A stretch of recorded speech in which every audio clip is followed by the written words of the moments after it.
देख रहे हैं आप, मैं हूं आपके साथ धीरेन्द्र अवस्थी। 2024 के लोकसभा चुनाव के परिणाम आ चुके हैं, जिसमें एनडीए को बड़ा झटका लगा है। 400 पार के नारे के साथ मैदान में उतरी बीजेपी के लिए इस बार 250 का आंकड़ा पार करना भी मुश्किल हो गया।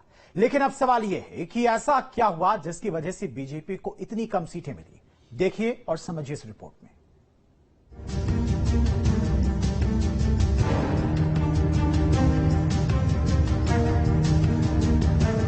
10 साल से पूर्ण बहुमत की सरकार पर जनमत का बड़ा प्रहार हुआ है।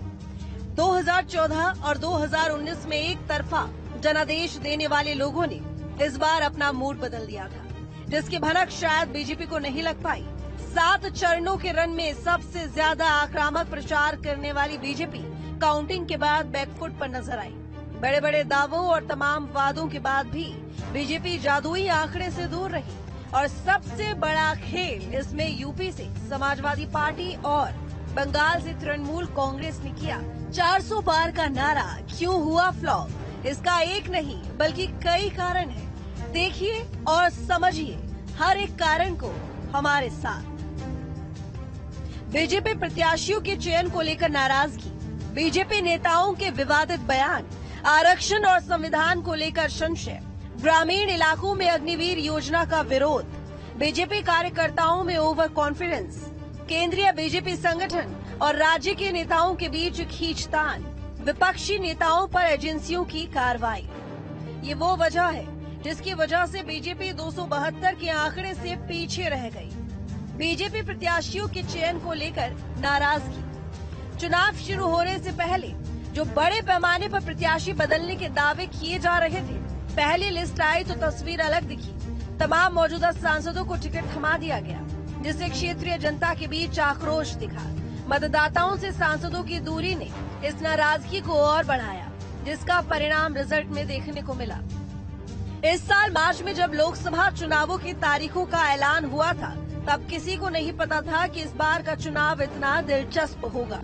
दिलचस्प इसलिए क्योंकि जनवरी में राम मंदिर की प्राण प्रतिष्ठा के बाद जो माहौल बना था, उससे हर किसी को मन में यही था कि चुनाव एक तरफा होगा, और माहौल भी ऐसा ही बना। दरअसल जनवरी में राम मंदिर के उद्घाटन के साथ बीजेपी का आत्मविश्वास चरम पर पहुंच गया था। बीजेपी ने उद्घाटन कार्यक्रम में विपक्ष के बहिष्कार को मुद्दा बनाया।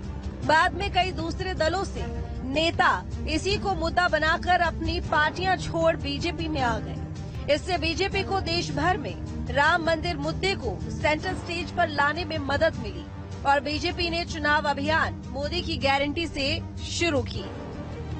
बीजेपी नेताओं के विवादित बयान। एक तरफ जहां बीजेपी अपने पॉजिटिव नैरेटिव बना रही थी, तो वहीं बीजेपी नेताओं के बयानों ने ही पार्टी की मुश्किलें बढ़ा दी। मंच और सभाओं में संविधान और आरक्षण को लेकर दिए गए बीजेपी नेताओं के बयान ने लोगों के बीच संशय की स्थिति पैदा कर दी। हालात ऐसे हो गए कि केंद्रीय नेतृत्व को सफाई देनी पड़ी। लोगों को ये समझना पड़ा कि पार्टी की मंशा संविधान में बदलाव करने की नहीं है। हालांकि इसी बीच विपक्ष ने भी इन मुद्दों को जोर शोर से उठाया, बीजेपी के विरोध में पिच तैयार करने की कोशिश की। मोदी जी ने कभी आरक्षण को हाथ नहीं लगाया है। मैं आज आपके बीच में कहकर जाता हूं, जब तक संसद में एक भी भाजपा का सांसद है, एसटी, एससी और पिछड़ों के आरक्षण को कोई हाथ नहीं लगा सकता। ये मोदी का गारंटी। भाइयों बहनों, पिछड़े समाज का ओबीसी के आरक्षण पर डाका डालने का काम अगर किसी ने किया है तो कांग्रेस पार्टी। मैं आपको बताने आया, कर्नाटक और तेलंगाना के अंदर 5% और 4% माइनॉरिटी को आरक्षण दिया, मुस्लिमों को आरक्षण दिया, जो संविधान सम्मत नहीं। ग्रामीण इलाकों में अग्निवीर योजना का विरोध। जिस जनता ने सरकार की योजनाओं की तारीफ की, उसी जनता ने सरकार की कई योजनाओं का विरोध भी किया। इसी कड़ी में सबसे पहले नाम आता है अग्निवीर योजना का, जिसको लेकर सेना में भर्ती की तैयारी कर रहे युवाओं में भारी गुस्सा देखने को मिला। कांग्रेस ने भी मोदी सरकार को अग्निवीर योजना को लेकर घेरा। तमाम सवाल खड़े हुए। जंतर मंतर पर युवाओं ने प्रदर्शन किया और कहा कि जो जय जवान जय किसान का नारा देते थे और उन्होंने जवान का भी अपमान किया और किसान का भी। अग्निवीर में पता है क्या किया इन्होंने हिंदुस्तान के जवानों को मजदूर बनाया है। हम अग्निवीर को कैंसिल करेंगे और जैसे पहले हुआ करता था वैसे करेंगे। ये सच्चाई है अग्निवीर की। हिंदुस्तान का हर एक युवा जानता है कि अग्निवीर का मतलब हिंदुस्तान के जवानों को मजदूर बनाना है। कि 4 जून के बाद जब दिल्ली में सरकार बनेगी तो अग्निवीर जैसी नौकरी हमेशा हमेशा के लिए खत्म हो जाएगी। बीजेपी कार्यकर्ताओं में ओवर कॉन्फिडेंस। पहले चरण के मतदान से पहले तक तो बीजेपी पूरे आत्मविश्वास के साथ सियासी पिच पर बैटिंग कर रही थी, लेकिन पहले और दूसरे चरण में कम मतदान ने बीजेपी का भी आत्मविश्वास हिला दिया। मतदान का प्रतिशत कम हुआ तो विपक्ष का हौसला बढ़ने लगा। इसके बाद चुनाव जैसे जैसे अब आगे बढ़ा वैसे वैसे सियासी तपिश भी बढ़ती गई। मोदी गारंटी के साथ 2024 के लोकसभा चुनाव मैदान में उतरी बीजेपी का सियासी एजेंडा पहले चरण के मतदान के बाद बदला हुआ नजर आया। चुनाव प्रचार में पुरानी बातें फिर से गूंजने लगी है। दूसरे चरण की वोटिंग से पहले पीएम मोदी ने हिंदुत्व के पिच पर बिसात बिछानी शुरू कर दी थी। दूसरे चरण के मतदान के बाद एक बार फिर हिंदू मुसलमान पाकिस्तान हनुमान घुसपैठिया जैसा नैरेटिव सेट किए जाने लगे। दूसरे चरण के मतदान से पहले चुनाव में हिंदू मुस्लिम और पाकिस्तान की एंट्री हुई। ये वही चरण था जहां से पिछले लोकसभा चुनाव में चरण दर चरण बीजेपी ने विपक्ष के खिलाफ लीड बनाकर रखी थी। 2024 के चुनाव की लड़ाई संपत्ति, सर्वे से मुसलमान और मंगलसूत्र तक आ चुकी थी। दरअसल पहले चरण में कम मतदान के बाद विपक्ष ने ये कहना शुरू कर दिया था कि इसमें इंडी गठबंधन को बढ़त मिल रही है, जिसके बाद दूसरे चरण के लिए बीजेपी नेताओं ने अपने भाषणों में कांग्रेस को ही घेरा। खासकर पूर्व पीएम मनमोहन सिंह का साल 2006 में दिया गया वो बयान जिसको लेकर बीजेपी कांग्रेस पर हमलावर हुई थी। इस बार का कांग्रेस का मैनिफेस्टो देख लीजिए। कांग्रेस ने अपने मैनिफेस्टो में जो कहा है वो चिंताजनक है, गंभीर है और ये माओवाद की सोच को धरती पर उतारने की उनकी कोशिश है। उन्होंने कहा है कि अगर कांग्रेस की सरकार बनेगी तो हरेक की प्रॉपर्टी का सर्वे किया जाएगा। हमारी बहनों के पास सोना कितना है उसकी जांच की जाएगी, उसका हिसाब लगाया जाएगा। हमारे आदिवासी परिवारों में चांदी होती है, सिल्वर कितना है उसका हिसाब लगाया जाएगा। मेरी माताओं बहनों की जिंदगी में सोना वो सिर्फ शो करने के लिए नहीं होता है, उसके स्वाभिमान से जुड़ा हुआ है। उसका मंगलसूत्र वो एक सोने का कीमत का मुद्दा नहीं है, उसके जीवन के सपनों से जुड़ा हुआ है। मैं कांग्रेस पार्टी और इंडी अलायंस वालों को कहना चाहता हूं, पाक ऑक्यूपाई कश्मीर भारत का है, इसको कोई नहीं छीन सकता, भारत से कोई नहीं छीन सकता। भाइयों बहनों, ये पाकिस्तान के पास से पाक ऑक्यूपाई कश्मीर लाने की जगह कांग्रेस पार्टी एटम बॉम्ब की बात कर भारत की जनता को डरा रही। मुझे मालूम नहीं है कि कांग्रेस पार्टी को क्या हो रहा है। केंद्रीय बीजेपी संगठन और राज्य के नेताओं के बीच खींचतान, सियासी समीकरण, जातीय गणित ठीक करने के बीच बीजेपी नेताओं में आपसी खींचतान की भी खबरें चर्चा का मुद्दा रही।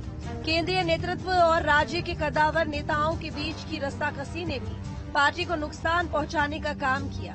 कई राज्यों में नेतृत्व बदल गया तो वहीं नया पावर सेंटर भी बनाया गया, जिससे नेताओं के बीच खींचतान रही और उसका नुकसान पार्टी को हुआ। विपक्षी नेताओं पर एजेंसियों की कार्रवाई। इस बार चुनाव में सबसे ज्यादा चर्चा रही केंद्रीय जांच एजेंसियों की कार्रवाई की। ईडी, सीबीआई के एक्शन पर तमाम सवाल उठे। विपक्ष ने केंद्र सरकार पर जमकर निशाना साधा, जांच एजेंसियों को इस्तेमाल करने का इल्जाम लगाया। पहले झारखंड के सीएम हेमंत सोरेन और फिर दिल्ली के सीएम अरविंद केजरीवाल के जेल जाने के बाद विपक्ष इस मुद्दे को लेकर और हमलावर हो गया। विपक्षी पार्टियों ने दिल्ली में रैली रखकर अपना विरोध जताया। ये एक ऐसा मुद्दा था जिसने विपक्ष को एक मंच पर लाकर खड़ा कर दिया। यूपी में कांग्रेस को मिली सीटों के लिए राहुल गांधी की न्याय यात्रा को भी महत्वपूर्ण माना जा रहा है। जैसी उम्मीद थी वैसा ही हुआ।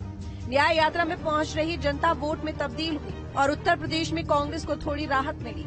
यात्रा ने संगठन में जान फूंकने का काम किया। इसके बाद चुनाव में समाजवादी और कांग्रेस ने साथ लड़ने का फैसला किया और दोनों की जोड़ी ने यूपी में सीटों में बढ़त हासिल की। Team news state. चलिए इसी बीच एक बड़ी खबर आपको बता दी। मंत्रिपरिषद की बैठक में बोले पीएम मोदी, राजनीति में उतार चढ़ाव तो आता रहता है। हमारी सरकार ने बहुत अच्छा काम किया है, इकोनॉमी को आगे ले जाने का काम किया है। जीते हम हैं लेकिन दूसरे वाले उछल रहे हैं। तो सरकार बनाने के दावों के बीच प्रधानमंत्री मोदी की तरफ से ये बड़ा बयान आया है कि राजनीति में तो उतार चढ़ाव आते ही रहते हैं। हमारी सरकार ने बहुत अच्छा काम किया है, इकोनॉमी को आगे ले जाने का काम किया है। जीते हम हैं लेकिन उछल दूसरे वाले रहे हैं।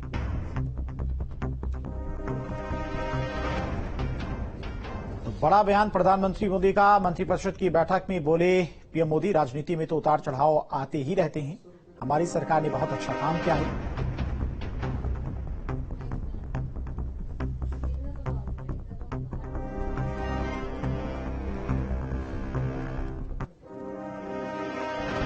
यूपी में बीजेपी को कई सीटों पर हार का सामना करना पड़ा और बीजेपी के साथ साथ सहयोगी दल की सीटों पर भी इसका असर हुआ।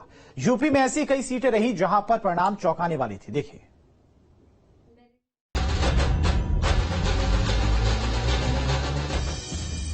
देश की सत्ता का रास्ता यूपी से होकर जाता है। बीजेपी 2014 और 2019 में यूपी के रास्ते से ही लगातार 2 बार केंद्र में सरकार बनाने में कामयाब रही।